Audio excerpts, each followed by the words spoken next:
শুধু দর্শক বন্ধু, আপনারা দেখছেন একে নিউজ বাংলা। আর এই মুহূর্তে উপস্থিত রয়েছি ঘটকপুকুর নিখিলবঙ্গ প্রাথমিক শিক্ষা সমিতি ভাঙড় চক্রের 42তম সম্মেলন। আপনারা জানেন যে 34 বছর ধরে বামফ্রন্ট সরকার তিলে তিলে করে শিক্ষার মান বাড়িয়েছিল পশ্চিমবঙ্গে। মমতা ব্যানার্জি ক্ষমতা আসার পরে অর্থাৎ 2011 সালে পালা পরিবর্তন হওয়ার পরে সেই শিক্ষার হাল তলানিতে নিয়ে এসছে। 7 থেকে 8,000 স্কুল বন্ধ হয়ে গিয়েছে। আর আজ 2026 সাল, মমতা ব্যানার্জির সরকারেরও পরিবর্তন হচ্ছে, বিজেপি সরকার এসছে। আর আজকের 42তম সম্মেলন চলছে নিখিলবঙ্গ প্রাথমিক শিক্ষা সমিতি। তাদের বিভিন্ন দাবি আছে এই সরকারের কাছে। তারা বিভিন্ন দাবি করছেন যে স্কুলগুলো বন্ধ হয়ে গেছে, সেগুলো অবিলম্বে খোলা। এছাড়াও এদের কাছে বিভিন্ন দাবি রয়েছে। নিখিলবঙ্গ প্রাথমিক শিক্ষা সমিতির যারা উপস্থিত হয়েছে তাদের কি কি দাবি আছে বর্তমান সরকারের কাছে, তারা ঠিক কি বলছেন শোনাব আপনাদের। আজকের যে কর্মসূচি, সেই কর্মসূচি সম্পর্কে আমাদের এই জেলার সম্পাদক মোহাম্মদ কাহার সাহেব দু একটি কথা বলবেন। আজকে আমাদের ভাঙড় চক্রের নিখিলবঙ্গ প্রাথমিক শিক্ষক সমিতির 42তম চক্র সম্মেলন অনুষ্ঠিত হচ্ছে কেশবচন্দ্র সিটি পাড়াগারে। সেখানে আমাদের 440-45 জন শিক্ষক আছেন। তার মধ্যে আজকে এখানে 270 জন উপস্থিত হয়েছেন। আজকে এই ওয়েদার প্রচণ্ড খারাপ, তার মধ্যেও শিক্ষকরা চলে এসেছেন। আমরা শিক্ষকরা যারা শিক্ষক নেতৃত্বে আছি, সেই সব শিক্ষকদের সমস্ত সুযোগ সুবিধা, যেসব কাজ এই ট্রেনিং হচ্ছে, কিভাবে তারা ট্রেনিং করবে, অনলাইনে ট্রেনিং কীভাবে করতে হবে, ট্রেড দিতে হবে, ডিএ নেই, অবসর শিক্ষকদের কোনো মাইনে বাড়ার জায়গা নেই ডিএ ছাড়া। এইসব বিষয়টাই নিয়েই আজকে আমাদের এখানে আলোচিত হচ্ছে। মূল আলোচনা হচ্ছে শিক্ষকদের এবং শিক্ষার কিভাবে উন্নতি হবে সেইটা নিয়েই আলোচনা। 15 বছর ধরে তৃণমূল যে রাজ্য ব্যবস্থা জারি রেখেছিল সেটা সম্পর্কে মানুষ অবহিত, এবং যে কারণে হচ্ছে গোটা রাজ্যে আজকে অনেকেই মনে করছে যে বিজেপিকে ভালোবেসে মানুষ বোধহয় বিজেপিকে এনেছে। আসলে ঘটনাটা হচ্ছে তা নয়।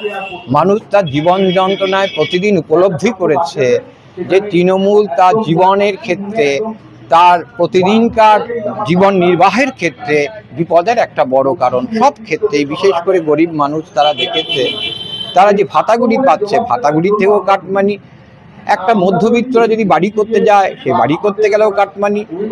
যে কোনো ব্যবসায়ী তারা যদি ব্যবসা করতে যায়, সেখানেও কাটমানি। অর্থাৎ মানুষ বীতশ্রদ্ধ হয়ে হচ্ছে তৃণমূলের বিরুদ্ধে একটা মাধ্যম হিসেবে তারা হচ্ছে বিজেপিকে ধরেছে। তার মানে এই নয় যে বিজেপিকে তারা ভালোবেসে দিয়েছে, এবং এই সুযোগটা হচ্ছে একটা সাম্প্রদায়িক দল বিজেপি এটা নিয়েছে।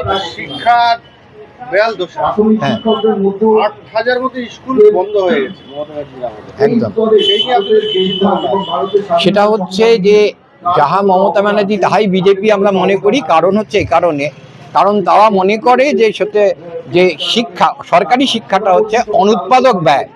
ওরা বলছে এটা হচ্ছে নন প্রোডাক্টিভ এক্সপেন্সেস ওরা বলছে, এবং সেই জন্য ওরা আস্তে আস্তে সংকুচিত করছে। অর্থাৎ বেসরকারি শিক্ষাকে ওরা উৎসাহিত করছে, আর সরকারি শিক্ষা ওরা সংকুচিত করছে। এটা ওদের হচ্ছে রাজনৈতিক কর্মসূচি, এবং এটা জানবেন আগামী দিনে বিজেপি এই কর্মসূচিকে আরও বেশি শক্তিশালী করবে। এবং আমাদের মতো যারা নাকি শিক্ষকতার সাথে যুক্ত, যারা সরকারি বা আধা সরকারি শিক্ষক, তাদের জীবনে আগামী দিনটা ভয়াবহ দিন এসে উপস্থিত হবে। যে কোনো সরকার আসে ভাতা বিশ্বাসী হচ্ছে এই যে 1,500 টাকা 2,000 টাকা লক্ষ্মী ভাণ্ডার ছিল, 3,000 করা হলো, যুবসাথী করা হলো, কি বলবেন? আমরা যে কথাটা বলি সেটা হচ্ছে যে দেখুন, যে আমাদের দেশের যা অর্থনীতি, আমাদের রাজ্যের যা অবস্থা, সেখানে সমস্ত ভাতাকে আমরা নাকচ করে দিচ্ছি না, কিন্তু আমরা বলছি ভাতাটা হবে অর্থনৈতিক মাপকাঠির ভিত্তিতে। ঠিক আছে, যেমন আজকেই আমার একটা ঘটনা বলি।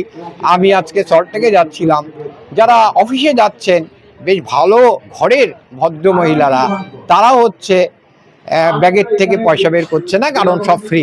কিন্তু আমরা বলছি যে গরিব মানুষ তারা নিশ্চিত, কিন্তু এই যে তারা ফ্রিতে যাচ্ছে, সেটা আপনার আমার পকেট থেকে তো টাকা যাচ্ছে। সরকার যে অনুদান দেয়, যে ভাতাগুলি দিচ্ছে, সে তো আপনার আমার টাকা। সেক্ষেত্রে আমরা বলছি যে ভাতা দেওয়া হোক, কিন্তু সেটা অর্থনৈতিক মাপকাঠির ভিত্তিতে দেওয়া হোক, এটা আমাদের কথা। এখন বলা মুশকিল, সবে তো শুরু হলো। এটা যতক্ষণ না কিছুটা দিন যাবে তাহলে বোঝা যাবে না কি হবে। কারণ প্রাক্তন শিক্ষামন্ত্রী ডক্টর পাক্তর চ্যাটার্জি, তিনি শিক্ষামন্ত্রী একটা বেসরকারি স্কুল করেছিলেন, এটাকে শিক্ষাটাকে করার জন্য, বিক্রি করার জন্য। নিশ্চিত এই সরকার, আমরা আশা করব, আমাদের সেই দাবি থাকবে সমিতির, সরকারি ব্যবস্থা বনার মধ্যে থেকে যাতে গ্রামের এবং গরিব মানুষের ছেলেমেয়ে সবাই সরকারি শিক্ষা ব্যবস্থা বনার মধ্যে থেকে যেই শিক্ষা ব্যবস্থাটা চালু করে, এবং যে 8,000 স্কুল উঠে গেছে সেগুলো যাতে পুনরায় চালু হয়, সেই দাবি আমাদের থাকবে। বর্তমান পশ্চিমবঙ্গের শিক্ষার বেহাল দশা, বর্তমান সরকারের কাছে কি দাবি করছেন? শিক্ষার হাল ফিরে যেতে হলে কি করতে হবে? হ্যাঁ, বর্তমান সরকারের কাছে আমাদের একটাই দাবি, আমাদের বিভিন্ন দাবি দেওয়া আছে। তার মধ্যে প্রধান দাবি হচ্ছে সরকারি স্কুলগুলোকে যাতে করে যে স্কুল ছুট হয়ে যাচ্ছে বা ছাত্রছাত্রীরা সেটা থেকে সেটা আটকানো, এবং বেসরকারি স্কুলগুলো যাতে বন্ধ করে আমাদের সরকারি স্কুল ভালোভাবে চালানো যায়, সেই যাতে সরকার ব্যবস্থা করে। এবং আমাদের সিলেবাসটা ভীষণভাবে এখন ভালো না, সেই সিলেবাসের পরিবর্তন, এই ধরনের বিভিন্ন দাবি দেওয়া থাকছে আমাদের। সরকারের কাছে আমরা এটাই দাবি করব, আমরা প্রাথমিক শিক্ষক হিসেবে, যেটা হচ্ছে একদম ছোট ছোট বাচ্চারা আমাদের কাছে আসে, বিশেষ করে আমরা গ্রামীণ এলাকার শিক্ষক, এখানে অনেকেই আছে ফার্স্ট জেনারেশন লার্নার, যাদের বাবা মারা হয়তো সঠিকভাবে শিক্ষা নেই, অনেকে নেই। কিন্তু এই যেভাবে শিক্ষক নিয়োগ হচ্ছে, এইভাবে কি হচ্ছে, স্কুলগুলোর প্রতি অনীহা চলে আসছে গার্জিয়ানদের। তারা কষ্ট হলেও প্রাইমারি স্কুল ছেড়ে যে তথাকথিত কেজি স্কুল, এখন দেখা যাচ্ছে সেখানে 2,000-3,000 টাকা মাইনে দিয়ে দিদিমণিদের রেখে দিয়ে করাচ্ছে। তারা যখন আমাদের স্কুলে, তারা কি করছে, আমাদের স্কুলেও নাম লেখাচ্ছে, সেখানেও যাচ্ছে। এবারে দেখা যাচ্ছে তারা যখন আমাদের স্কুলে আসছে, কিছুই তারা পারছে না, কি শিখছে আমরা জানি না। আমরা চাইছি সরকারের থেকে স্বচ্ছ নিয়োগ হোক, প্রতিটি স্কুলে যেন শ্রেণীভিত্তিক শিক্ষক থাকে এবং ছাত্র শিক্ষক অনুপাত যেনটা বজায় থাকে। আমাদের এই সার্কুলার সম্মেলনটা করার মূল উদ্দেশ্য হলো, আমাদের বিপক্ষের যে মানে ভাতৃ সংগঠন আছে, তারা যে আমাদের এই নিখিলবঙ্গ বামপন্থ গঠিত যে সংগঠন, এই সংগঠনের শিক্ষকদের উপর যে অত্যাচার, তাই তারা আমাদের আঙ্গিনায় এনে তাদের যে ভুল বার্তাটা পৌঁছানো হয়েছিল, সেই ভুল বার্তাটাকে ভাঙানোর জন্য আমরা সমগ্র টিচারকে এখানে সংগ্রহ করে তাদের ভুল বার্তাটা যাতে নিষ্পত্তি হয়, তার জন্য আমরা এখানে সংগঠিত হয়েছি। এবং আমাদের নিখিলবঙ্গ 92 বছর পূর্ণ হতে চলেছে, এবং ভাঙড় সার্কেলে আজ 42তম সম্মেলন হচ্ছে। এই সম্মেলনে আমার 100 প্রাথমিক বিদ্যালয়ের মধ্যে আমরা 476টি টিচারের মধ্যে এখানে 282টি টিচার হাজির করতে পেরেছি। এটা আমাদের নিখিলবঙ্গের সম্পাদক, আমি সভাপতি, আমাদের গর্ব করি। আমরা মাস্টারদের সঙ্গে আছি, মাস্টারদের সুবিধা অসুবিধে যাবতীয় কাজের পক্ষে আমরা সহযোগিতা করি, এবং সরকারের সঙ্গে আমরা আবেদন রাখবো, নতুন যে সরকার এসেছে, যে প্রতি স্কুলের শিক্ষক ছাত্র অনুপাতে যেন নিয়োগ হয় এবং মানপূর্ণ শিক্ষক যেন নিয়োগ হয়, কোনো টাকা পয়সা ভুক্ত শিক্ষক যেন তারা নিয়োগ হয়। তাতে করে এই বাচ্চারা কিছুই শিখতে পারবে না। যে শিক্ষক টাকা দিয়ে নিয়োগ হয়েছে, তাদের ব্যক্তির স্বার্থের জন্য হয়েছে, কিন্তু তারা পরিকাঠামো শিক্ষার মান তারা জানে না। তাদের টাকায় কেনা সার্টিফিকেট, টাকায় কেনা চাকরি, সেরকম শিক্ষক আমরা এই শিক্ষক প্রতিষ্ঠানে চাই না।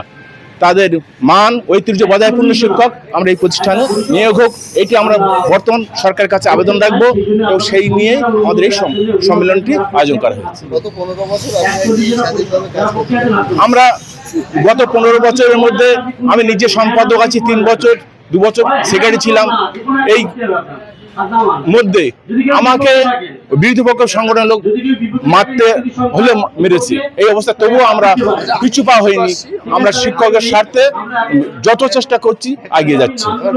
এইসব মাস্টার রিটায়ারমেন্ট হয়ে গেছে, এনাদের যা রিটায়ারমেন্ট যাবতীয় কাগজপত্র ফাইল যে অবস্থা তৈরি করতে যত চেষ্টা করছি।